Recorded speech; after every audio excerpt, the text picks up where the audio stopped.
আসসালামু আলাইকুম রহমতুল্লাহ।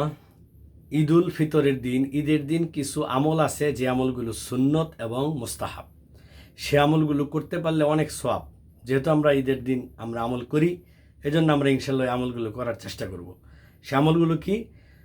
সকালবেলা ফজরের নামাজ জামাতের সাথে আদায় করা, মসজিদে যে আদায় করা, এটা হলো ঈদুল ফিতরের সুন্নত এবং এটা ভালো আমল। মেসওয়াক করা, ঈদের দিন মেসওয়াক করা, এটা সুন্নত আমল।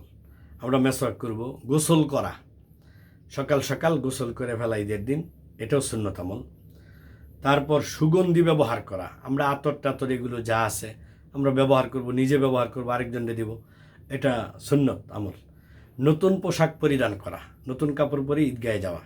হ্যাঁ, যদি না থাকে তাহলে আমরা পুরাতন কাপড়ের মধ্যে যেটা ভালো কাপড় সেটা আমরা পরব, এটা সুন্নত। সাদকাতুল ফিতর যার উপর ওয়াজিব সেটা আদায় করা। সাদকাতুল ফিতর এটা আদায় করতে হবে যার উপর ওয়াজিব, এটা ঈদের নামাজে যাওয়ার আগে আদায় করা। এটা গরিবের হক। আমাদের এবছর 2025 সালে ঈদুল ফিতরে ইসলামিক ফাউন্ডেশন থেকে নির্ধারণ করা হয়েছে 110 টাকা সর্বনিম্ন, উপরে 2800 টাকা আমরা যেরকম দিতে পারি।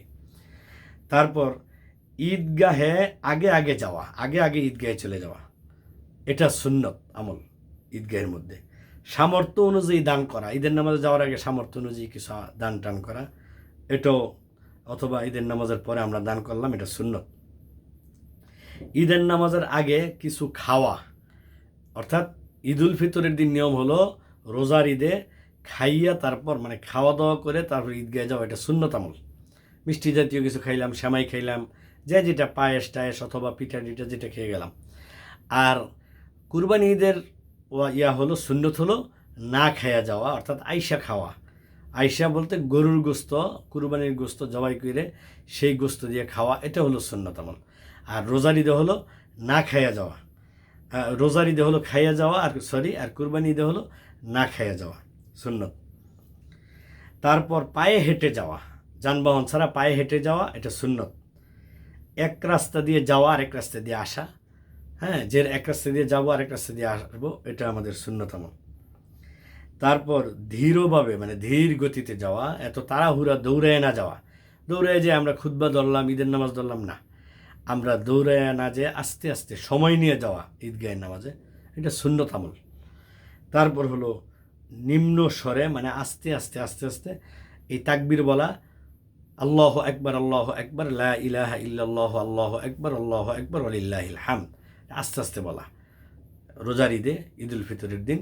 এভাবে আমরা এক রাস্তা দিয়ে যাবো, আসতে বলবো, আসার সময় আরেক রাস্তা দিয়ে আসবো, আল্লাহ আকবার, আল্লাহ আকবার, লা ইলাহা ইল্লাল্লাহ, আল্লাহ আকবার, ওয়ালিল্লাহিল হামদ। আর কুরবানি ঈদে হলো জোরে জোরে বলা। এছাড়া ঈদের নামাজের পরে মোয়ানাকা করা, একজন আমার আত্মীয় স্বজন বড় ভাই দূর দূরান্ত থেকে আসছে ঈদের নামাজে বছরে 2 বার, তো তাদেরকে কৌশলাদি করা, মোসাবা করা, জিজ্ঞাসা করা, এগুলো মুস্তাহাব আমল। এগুলো ইনশাল্লাহ আমরা করবো। আল্লাহ তাআলা আমাদের সকলকে ঈদের এই ফজিলতপূর্ণ আমলগুলো করার তৌফিক দান করুক। ওমা আলাইনা ইল্লাল বালাগ।